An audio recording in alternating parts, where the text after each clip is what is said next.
This is the Enjoyer Podcast. I'm your host, James Dixon.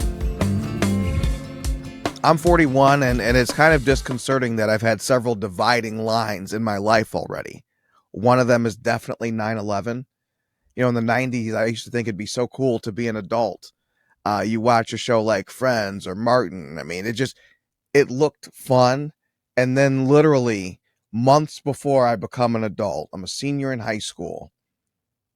3,000 people die in one day, and we stop being America. They literally pulled up the gold-plated streets and decided we would run on fear instead. Another dividing line in my life was the pandemic. The idea that all 10 million people of Michigan, except the essential poor, could be ordered to stay home and that this list would be made by party girl Gretchen Whitmer didn't work for me. Never worked for me. It didn't make sense then. Doesn't make sense now. Not for 2 weeks, not for 2 days, not for 2 minutes. What risks I take or don't are for me to decide in life, not some lady in Lansing. My guest today saw things the same way. Back in 2020, Angela Rigas, a hairstylist from Alto, stood up at a time when most people stayed home and stayed safe. She partook in Operation Haircut on the Michigan Capitol lawn, protesting the very idea that Gretchen Whitmer, or anyone, could give or deny us permission to earn a living, and she was ticketed for it. Rigas didn't just get mad, she took action. She ran in the 2022 election, and even though that was a bad year overall for Michigan Republicans, she won a seat in the state house.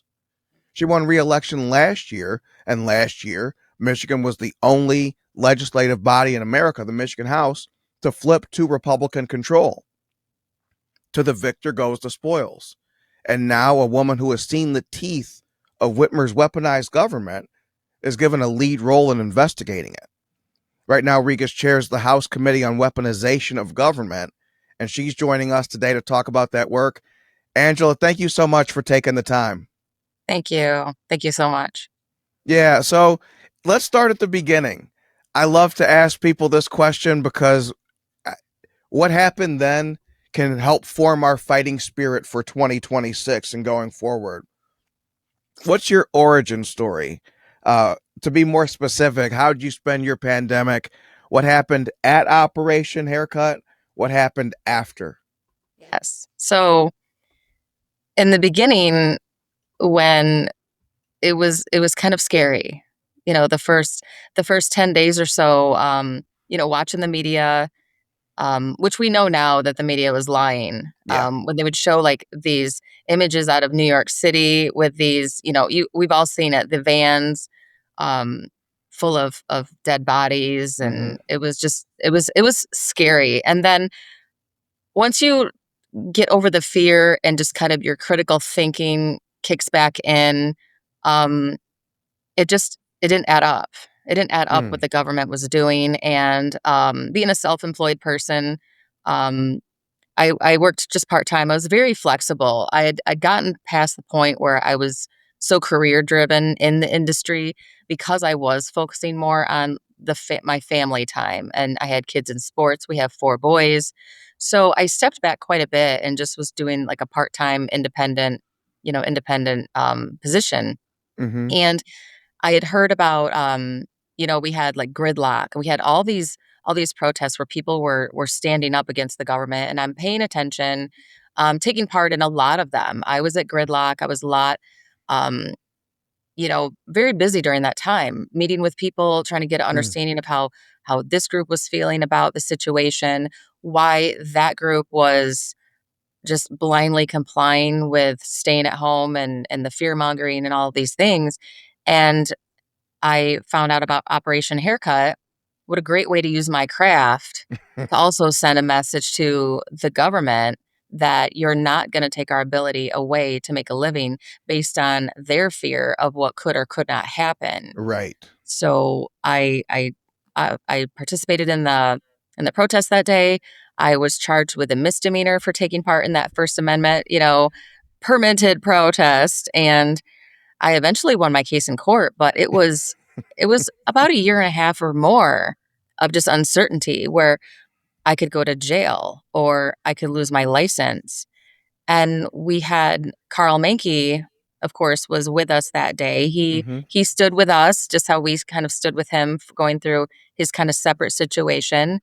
And it just felt like we had unity, Yeah. within Yeah. so many people.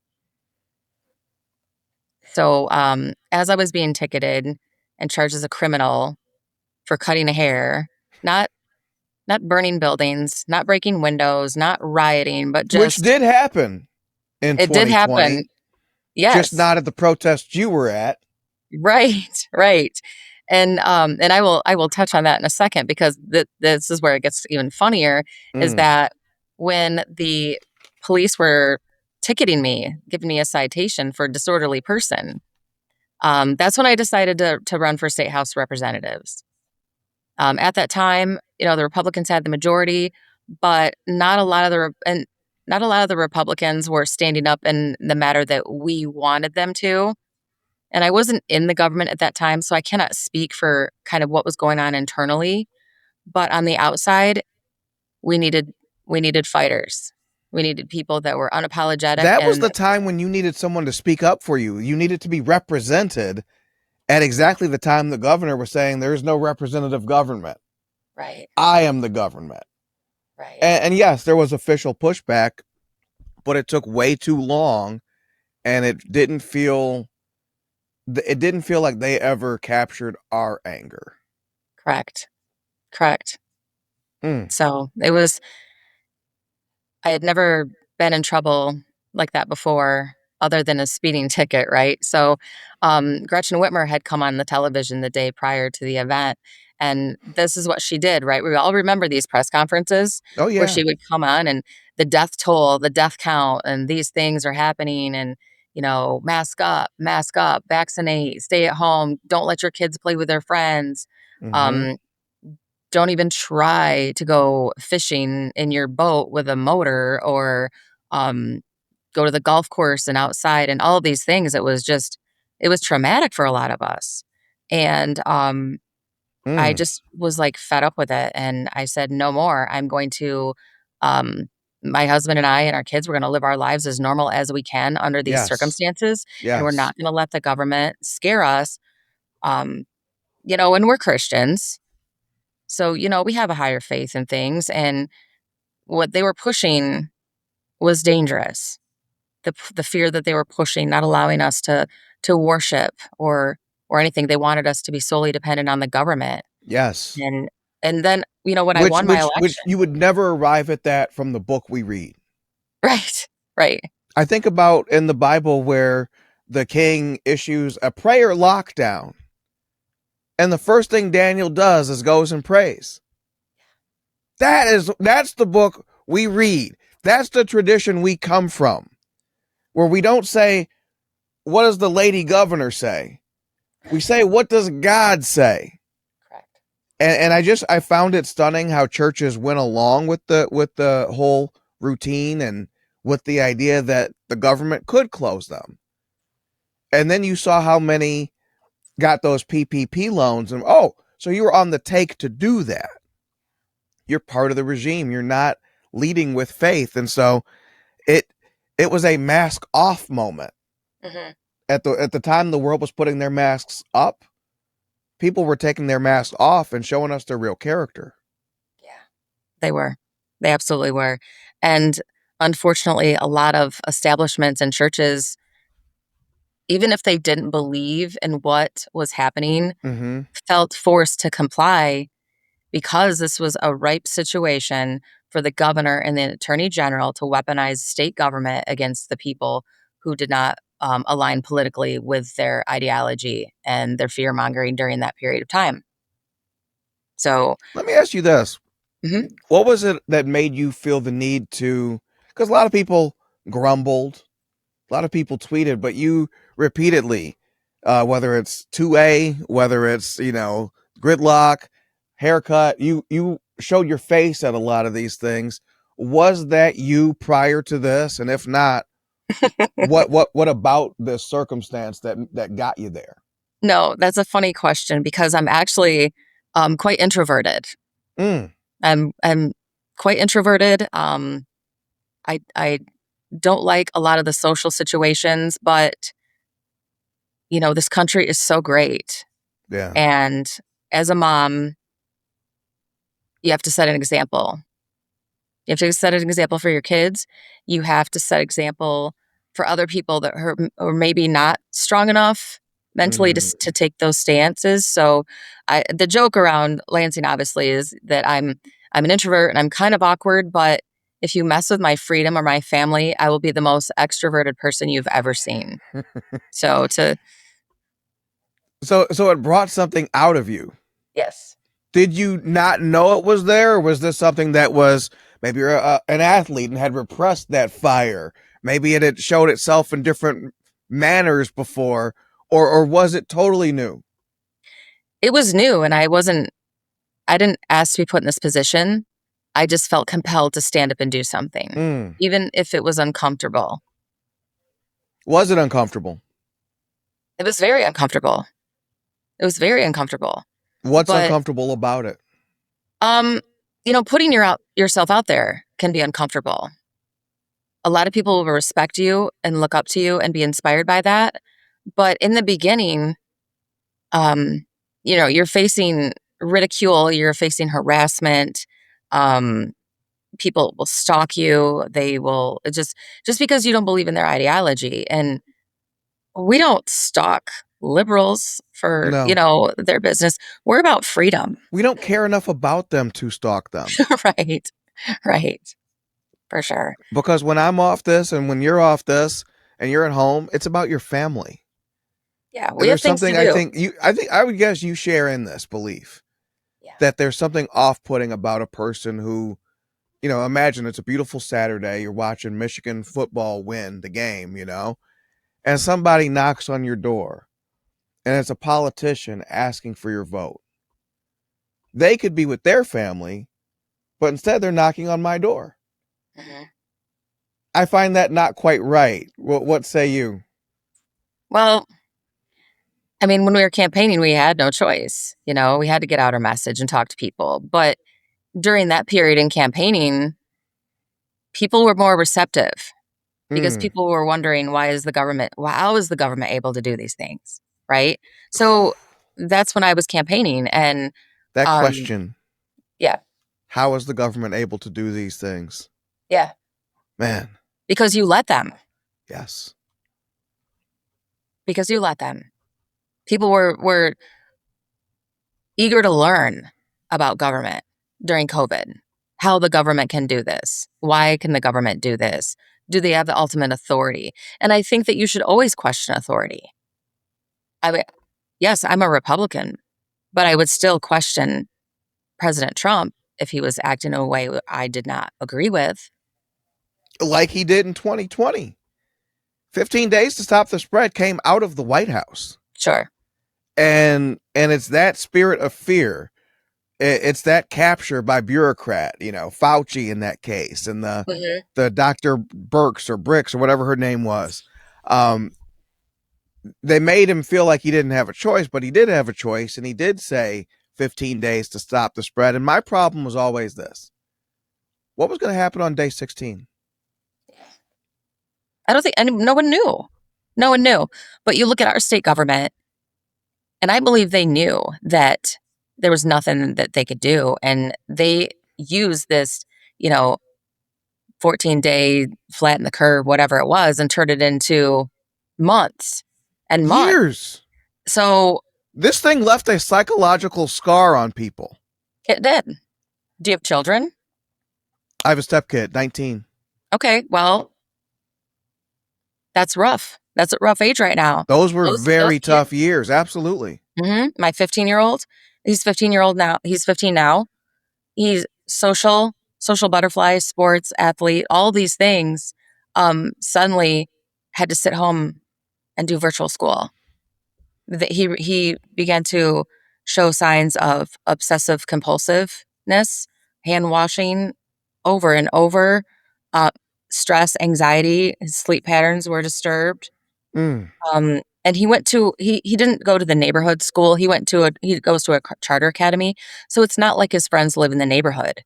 Right. For the most part, the kids that are in our neighborhood everybody was, behaving as usual. But a lot of these kids just felt such severe isolation. Mm. And when are we going to take responsibility? The government, the Democrats now want to preach and preach about mental health. Our kids were in a mental health crisis. You guys caused it. Yeah. You caused it. And you didn't understand what the impact would be from robbing our children from every social aspect in school and all these things for 2 years. You didn't think that wouldn't be long term. And then I think about on the other end of the spectrum. So old people, right? Remember the idea that we were all supposed to stay home for grandma, save grandma's life. Don't be a grandma killer. Okay. Got it. So let's say I was willing to do that. I wasn't, but let's say I was willing to do that and to not see my grandma to help her get through this tough time.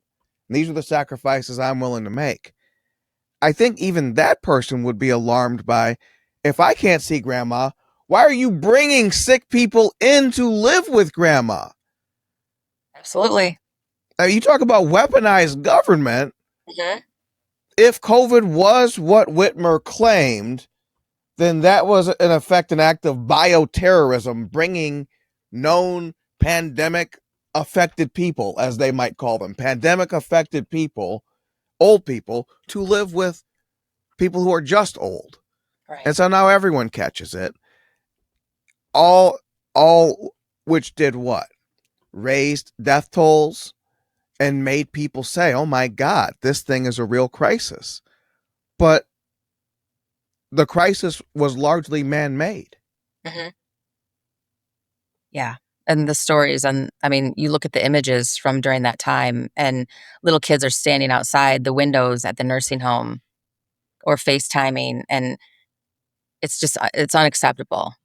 It's unacceptable. They put our most vulnerable at the greatest risk.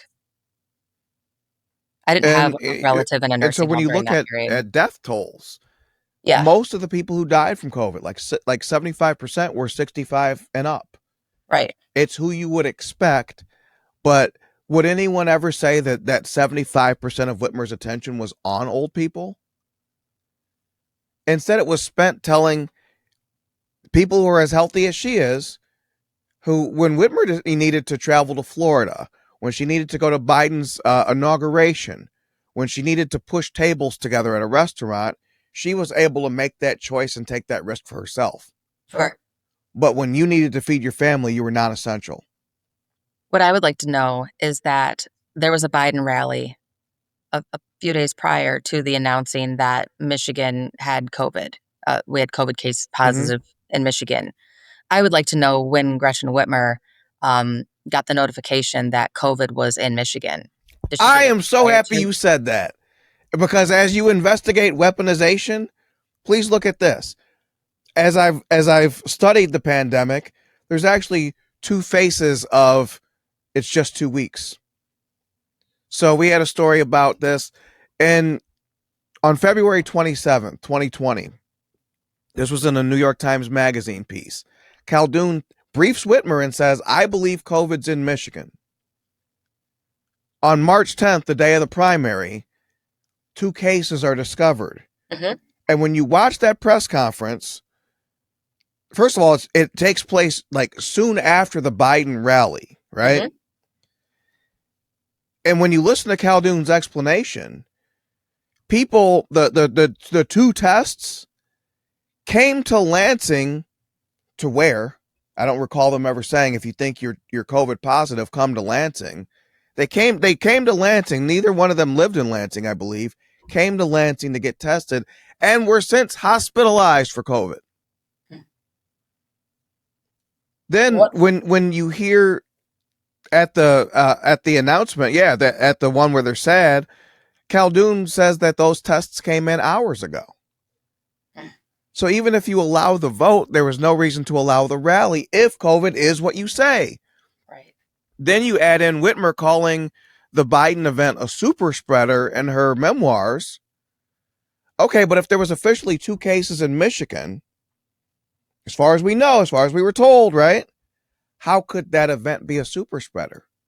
Yeah. We were we were told we were which having super means it spreader. was in Michigan weeks earlier and allowed to fester because Whitmer needed Biden to win the election Correct. and And then continue March his 13, momentum because and then George March Floyd 13. hadn't died yet Yeah. and she could still be VP. And then cut to March 13th, and that's when they shut down our schools. Mm-hmm. And what, March 27, somewhere in there, they pretty much shut down everything else. It was a interesting timeline. Yeah. Mm-hmm. From just 2 weeks. So my theory is that Khaldun was not given permission to discover COVID until the primary had happened and had maybe some cases that she thought were positive and was allowed to get them tested on that day. I mean, it's so bad that you're hospitalized, but not so bad that you don't drive to Lansing. Yeah, it's interesting, isn't it? I'm going to send you that. It's absolutely fascinating when you look at the timeline and what they say out of their own mouth. I didn't have to meet Deep Throat in a parking garage at 3 a.m. I just listened to them and their timeline is jacked up. Mm-hmm. Yeah.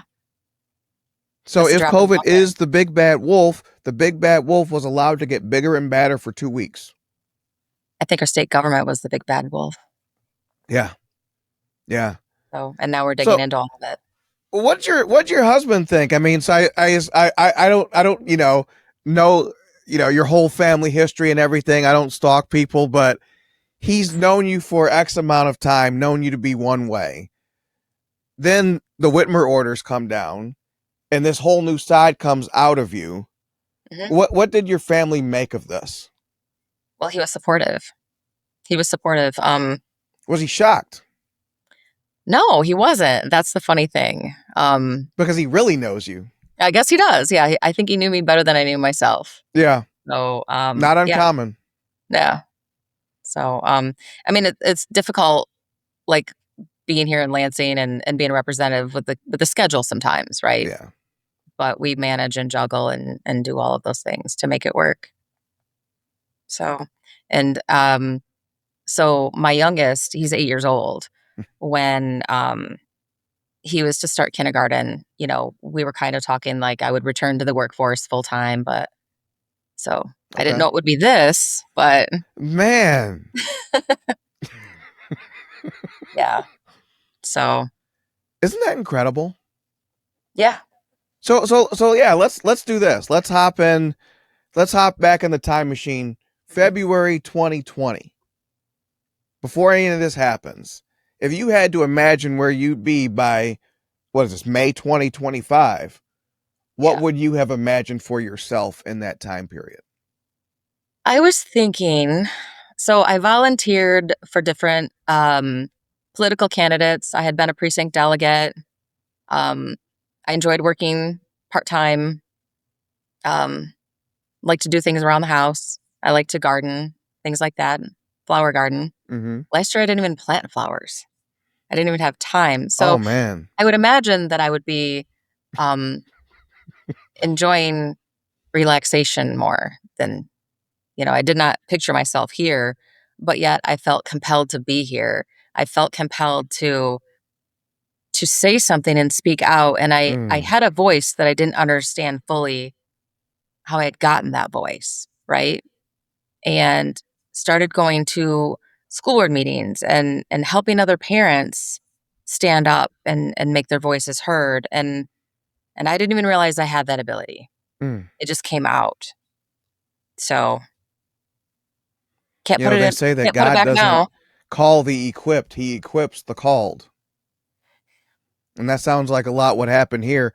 Back to weaponization real quick. I mean, so you're on Twitter, you know how it is.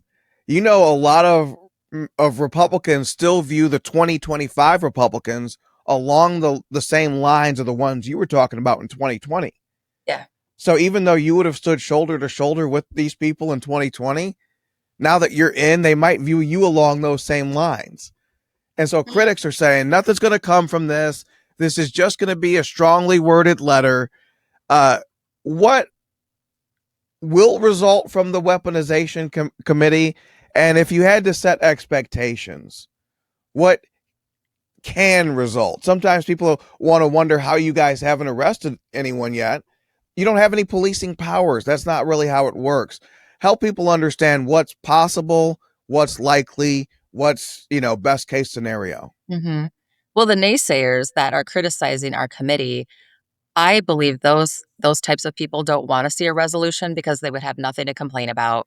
Mm, So, oversight's typically a hearing where you expose things, learn the truth about different issues or different agencies or departments, and then um,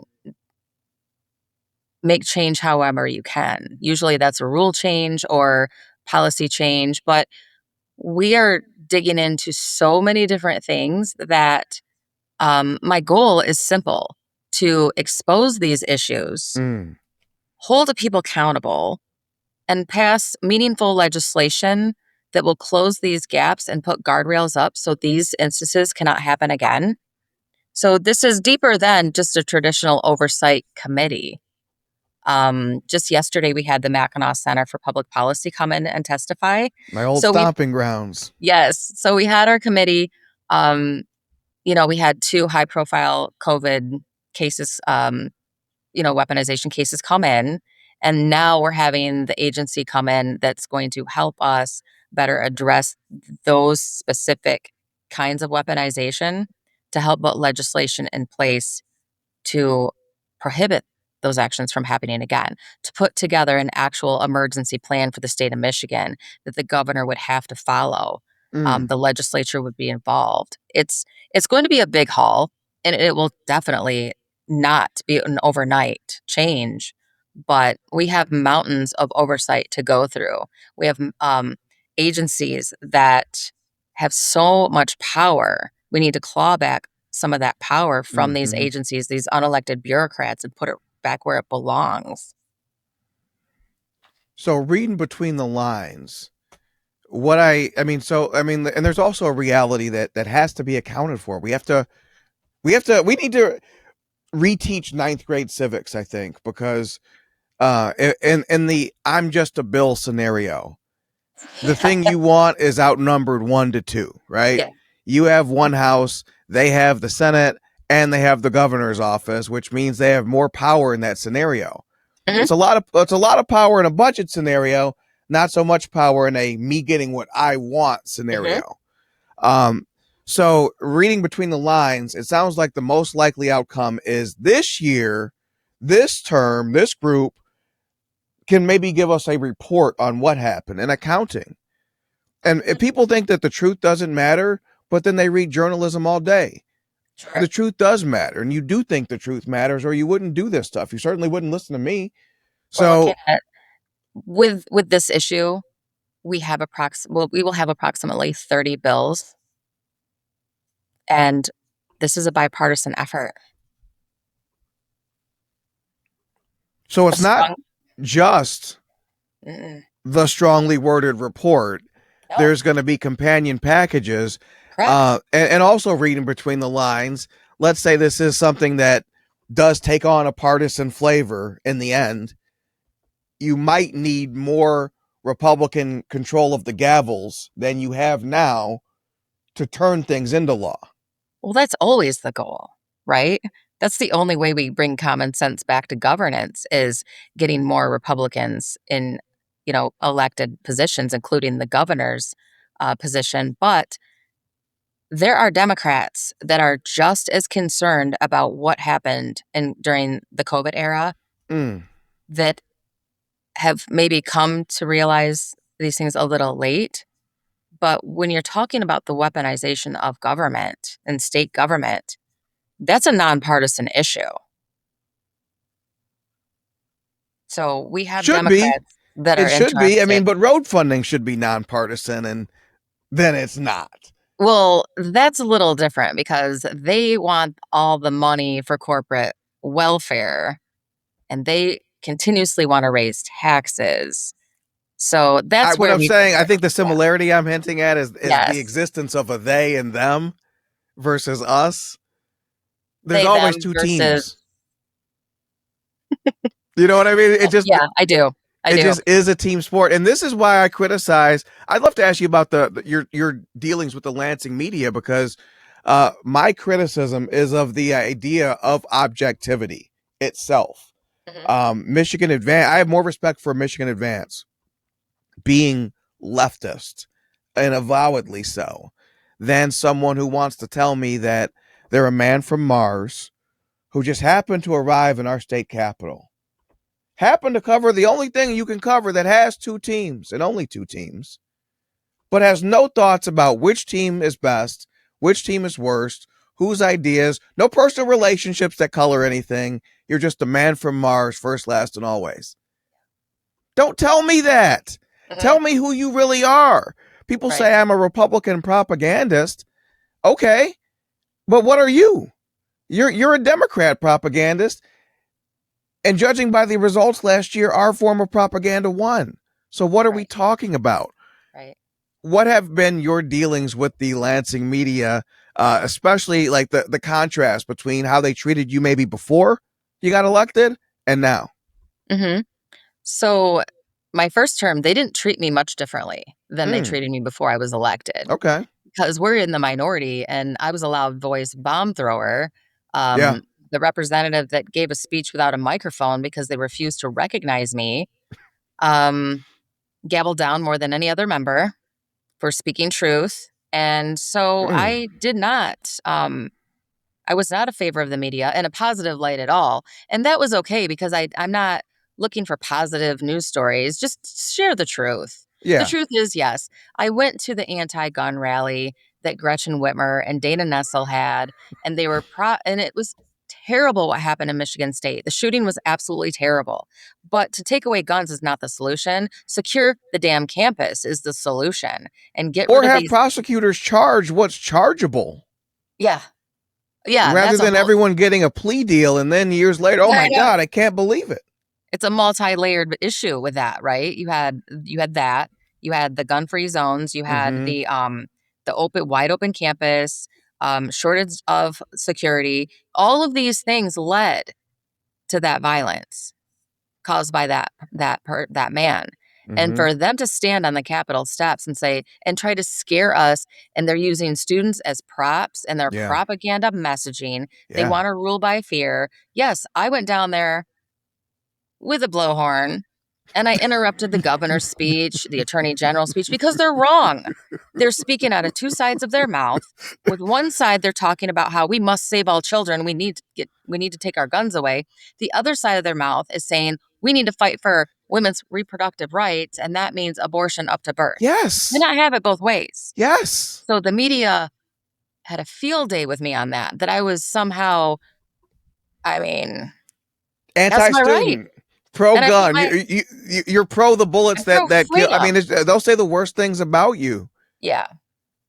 Go ahead. And my concern for them, and what I think is positive for people like yourself, is that, to me, a lot less people believe them now than did even just a few years ago. Yes. Well, do you feel that? Oh, yes, absolutely. And it's funny now when we look at like the Democrat caucus, is that a lot of them are suddenly coming out more moderate. Suddenly they're wanting to work with us on common sense legislation. Where the heck were you 2 years ago, right? Right. You were pushing all the craziest stuff. So did you hear about the bill that the Democrats introduced last week for merit-based hiring? Did you hear about that? What's that? Oh, it was my bill previously from last term, and it brings back merit-based hiring, which is anti-DEI. They took your bill? Okay, you're not going to believe the story because it's that unbelievable. So one of my Republican colleagues wanted to reintroduce that bill, but a Democrat representative received the bill, like at her office after you put in for the bill that you're going to introduce, legal, like it gets delivered, printed and delivered to your office. Well, they delivered it to a Democrat. They misdelivered it?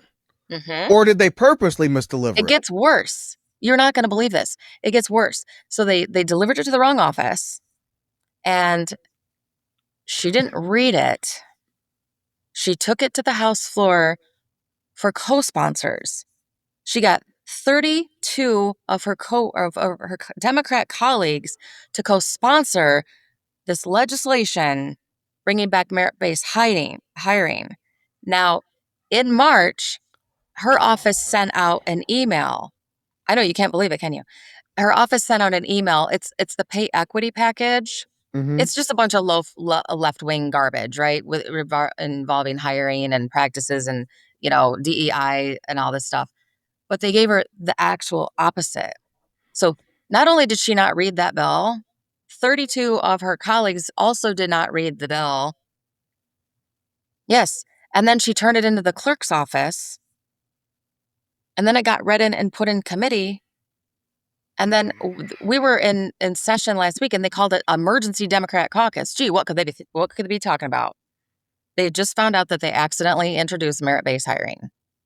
So instead of admitting they were wrong, they doubled down and started talking about, well, the intention is this. We want merit-based hiring that can't be in an old boys club, or you can't get your job based on your friends that work there. They had this messaging, and their messaging sucked. Yes. Look at this happened. It was insane. What's the name? What's the number of this bill? 4288. Oh my God! What a mess. So who is it supposed to be delivered to? It was supposed to be delivered to Joe Pablo, and it was delivered to Representative Burns. I don't know her first name. So, but this was my bill. So should it have been delivered to you? Well, Pablo is Republican. He's new. He can introduce it. It's great. It's good policy. Go ahead. I'm great with that. So Republicans are like, well, this is fantastic. We're going to give this bill a committee hearing. We're going to get this on the floor, and we're going to vote on that. Red carpet. Yes, absolutely. So I went to committee, since it was previously my bill, to testify on it. And how fantastic it is that the Democrats have finally embraced merit-based hiring, So then Representative Fitzgerald, who serves on the Government Ops Committee, he said, he asked me if there was anything that has been changed in this bill since I introduced it. Yes, they added a $10,000 fine if you don't use merit-based hiring. But the $10,000 fine was supposed to be probably if you don't use DEI. It was just not in the right. So they actually made my bill. They put teeth into merit-based hiring. They put teeth in my bill, not knowing it was my bill. Right. So we had a little exchange in committee because he wanted to talk about the intent of the bill. I wanted to talk about the content of the bill. And mind you, the bill is all of probably 2 paragraphs. So for you to not read it is irresponsible. But given the fact is that it's approximately 2 paragraphs, that's just completely negligent. We are a state that struggles with reading. Yeah. They must have been the DEI are elected, right? So then it goes to session, it goes on the floor. I make a speech. I'm on the floor speaking about it. And when I bring up DEI, the left loses their minds because this is anti-DEI. And Fitzgerald challenged my speech. His argument was my points weren't relevant to the bill. It was ruled in my favor that what I was speaking about actually is relevant to the bill. If you would read the bill, you would know if it was relevant, right? So, it was great. It was great, and it passed. How did we get to the point where we need to ban DEI when we already banned affirmative action? Right. I know. That was what I was wondering as well. Why is merit-based hiring so bad? Why is it so bad? Why wouldn't you want to be hired on your merits? Why would you want to be someone hired based on your skin color or your sexual orientation or any of that? Why would you even want that? I think that's honestly anything race or gender, sex. I hate the word gender. Any kind of set aside just feels like it's going to die on the vine right now. We have a chance to kill off that mindset. That, I mean, I saw the AP has a woman who covers women in politics. And her whole beat is presenting women as the 51% minority. And the whole thing is based on an assumption that everyone deserves representation in the rooms where decisions are being made at levels relative to their population. as opposed to everyone there needs to get it out the dirt however they can get it. Mhm. And it's just that mentality is so corrosive. And I thought we'd actually outlawed it. And almost 20 years later, we're still talking about it. They changed the name of it to diversity, equity, inclusion, and then added a bunch of other things in, and were able to get, like the expansion of the Elliott Larson Act and all of those things. They were able to Yeah, get all that through during, their trifecta. right. So Republicans need to do the same thing, I think, with right to work. Okay, I think so that we I had think that right to we work, should. and because Whitmer repealed it, we have a chance to do it new. And to Correct. say, like, to me, the two new things that have come up since repeal. We got ideology, this implicit bias training, basically ideological requirements to keep your job or to keep Mhm. your license. So Yeah. occupational licensing piece in there too. And then you also have jabs for jobs. I think if Republicans were to say this is a modern version of right to work, accounting for the new threats, it's not just about union cards anymore. It's really a Mhm. workers' bill of rights. I think that could work. Is there, when you think about your colleagues in Lansing, does right to work have a champion? Oh, yeah. A, a lot of us. I mean, that would be a big haul. It would take several bills to get that through. And, you look at um, some of our more senior members, we would have a whole team, I believe, within our caucus, if not the Mm, entire caucus, pushing and helping to get that done. mm. Your weaponization committee, how were the 5 members chosen? Chosen by the speaker's office. Okay. We met with the speaker prior to the assignments, and the speaker knows us. The speaker knows what our interests are, and we just kind of reiterate those things to him. And I look at the committees are so great, like how everything was, how all of us were put in these certain positions, and I was put as vice chair of oversight on child welfare. And at first, I was like, why did I get this committee? But now I realize why, because Why? because I do have an unapologetic voice, for people. And, rather if even it was people, during COVID, or it was our elderly in nursing homes, or children who were barred from schools, that transitions pretty easily over to children that were affected by child abuse. And as a mom, Yeah. you have the mama bear instinct readily accessible. And so when you think about, kids, I think, like, since we became pet owners, we have 4 dogs. I love all dogs. I can't imagine it's any different as a parent that you don't love all kids. Yeah. It's a rough topic. It really is a rough topic because the situations that come before our committee are the worst of the worst. The Mm. worst. So, So I see that your committee has requested documents from our attorney general relative to the Flint water crisis. I mean, mhm. help people understand who may not know about this story. What have you asked for, and where are things in the discovery process right now? This is just part of our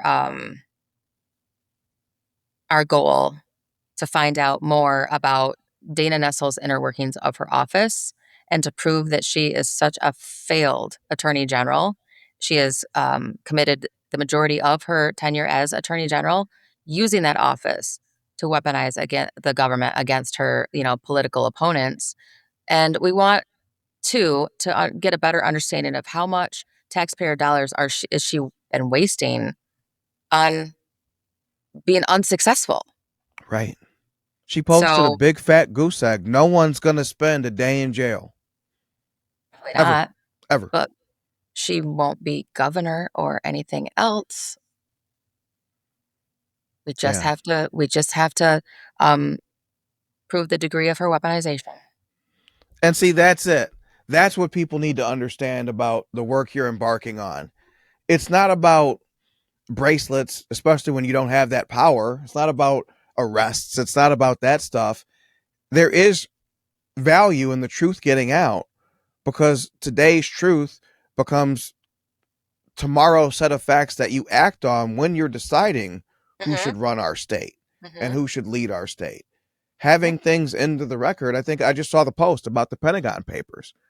Having that stuff on the record that we knew years prior that we couldn't win, it did matter. Yeah. And the truth does matter. And the truth for the truth's sake matters. Please help Right. people understand that everything's not about someone getting arrested.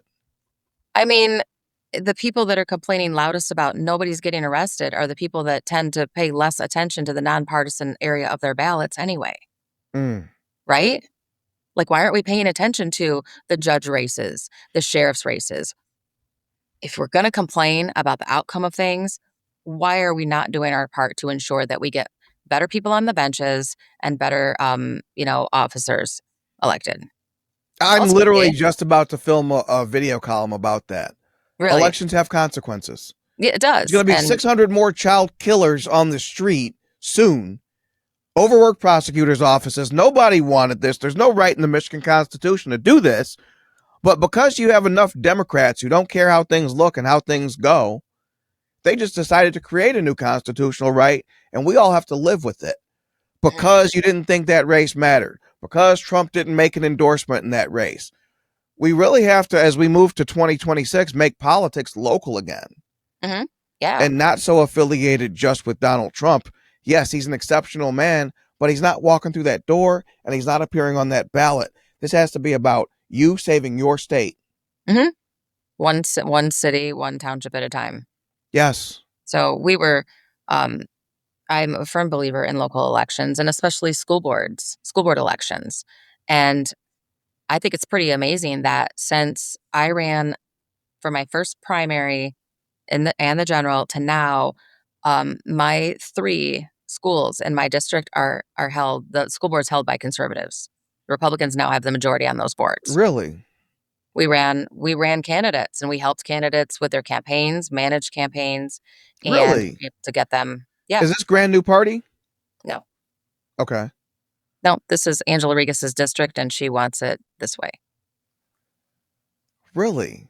It's fascinating you say that because Rashida Tlaib does the same thing where, basically has created like a candidate training school, and so many like a Stephanie Chang and so many people trace their start in politics to Rashida, and you're doing the same thing of like, I have to safeguard my community. But I do it for freedom.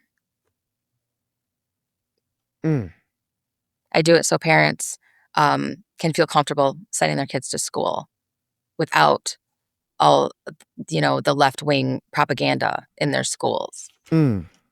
I do it to remove politics from schools. Absolutely. As you've started this process, what's the most egregious weaponization you've come across? I don't think I can comment on that yet. Really? It's not out there in the public? We have lots of stuff going on behind the scenes. So you know it.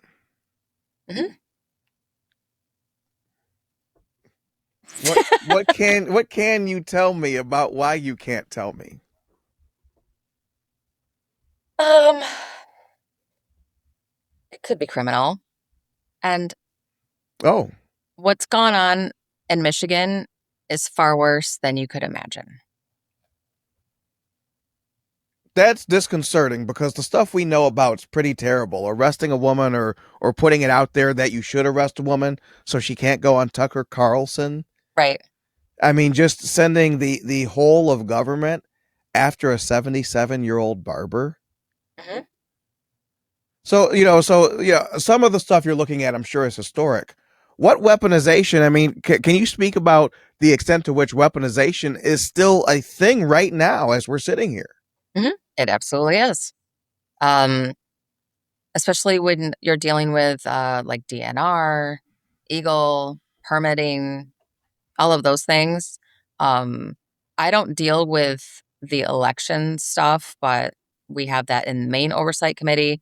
In Maine Oversight, we deal a lot with Eagle, and then there's a lot going on still, but it's just a different topic. It's not COVID. It's agencies. It's permits. It's land disputes. It's a lot.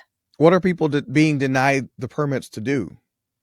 If they speak up, or like they'll come in and say that if you're going to build this house and you need to like reroute this, body of water, or you need to build a pond over here, or you need to do that, and it doesn't work and they don't know what they're doing, then they just don't get their permit. Or if they voice their opinion about it, they don't get a permit. So you're not, it's a lot of these agencies, they don't want you to speak up and have an opinion or anything, and they'll dictate to you what you can and cannot do on your own property. It's messed up. I mean, that is, to me, weaponization by design. That is Yeah, just and more there's no power than those agencies should have. right, and there's no across the board uniform rules with things. So when you look at things like the law that enables that, right? Or the law that enables the health department to do what they tried to do to Ian Murphy and so many other people, were those more trusting times? Did they not think it could be weaponized? Like, it just seems like with some foresight, this could have been anticipated. Maybe more trusting time, or maybe a time where people were a little bit lazier about their responsibilities as a legislator. Right. Let I've the heard, agencies decide it. right, the agencies know best. This is their field. No, we're the legislature and we need to take responsibility. So, and we do. Now, how is that position held within the current legislature? Is that a minority position, or is there this understanding that there is an imbalance and lawmakers need to be having more say, not less? It's a majority position amongst both parties. Yeah, I was going to say the Democrats can't like this either, because half the time we don't have a Democrat governor and those agencies can do whatever they want. Right. And you have to answer to your constituents on these topics, right? You have so many calls in about this agency or that agency, and you work for that person that's calling your office, that constituent. And there's so many cases. There's so many cases. Like, I cannot even tell you how big the mountain of oversight is we have. And so it's determining which can we move on now? What can we actually see a good result in? There's investigations going on behind the scenes. Dana Nestle's supposed to be getting me those documents this Yes. week. This We'll week. see. We'll see. It's Tuesday. Thursday, right? I mean, so yeah. Sorry, next week. next So we week. don't have Okay. session today, so I feel like it's my week's done. Right. But so yeah, we'll see. But now oversight, we adapted our rules for subpoenas, so now we have subpoena power. So I won't wait 8 weeks again if I need something. Right. That's we'll let it slide this time. Like, work, show in good faith. Yeah, we'll work with your office, but this is just the beginning of the things that we're going to be requesting. And we'll get you out of here on this one. What kind of deliverable will there be in time to take it in, to disseminate it, to affect perhaps who we choose next time in 2026? Will there be a report? Will there like what will be the work product? Yes, we will issue a report on like the bigger items that we cannot really do legislation to fix at the moment, given our, only having 1/3, power in the state government. But it's not going to stop us from drafting legislation and moving legislation. If Governor Whitmer wants to be on the record, as a voting no or refusing to take a vote up, or the Right. Senate, if they want to vote no on these issues, that they believe it's okay, that there's 30 different ways that the Michigan, government can just shut down everything again. You're just going to prove once again that you're a failed leader and you should not be in an elected position. So, and then I see the take method them to the back and do it madness. next There's time. not just the report. There's a chance to get people on the record. Mhm. It's just like with Posthumous and his amendment. The point isn't that it would pass. Maybe it does, maybe it doesn't. The point is everyone has declared themselves and given you bulletin board material. Right. Yeah, the amount of Democrats that say they're okay with, Chinese nationals and not having proof citizenship to vote. It's astounding. It's incredible. It's incredible, and there will be a reckoning if I had to guess. Angela, we'll get you out of here on this. Yeah. What more can you tell us about yourself? What would you have people know about the work of your committee, about yourself, about, are you a good shot? I see you're involved in 2A issues. What would you have people know about you? Yes. So we're working hard. And just because people will judge your committee based on, the fruit of that committee, right? But there's a lot, the oversight's different. There's a lot going on behind the scenes. And, when you're talking about investigations and things like that, it does require some time.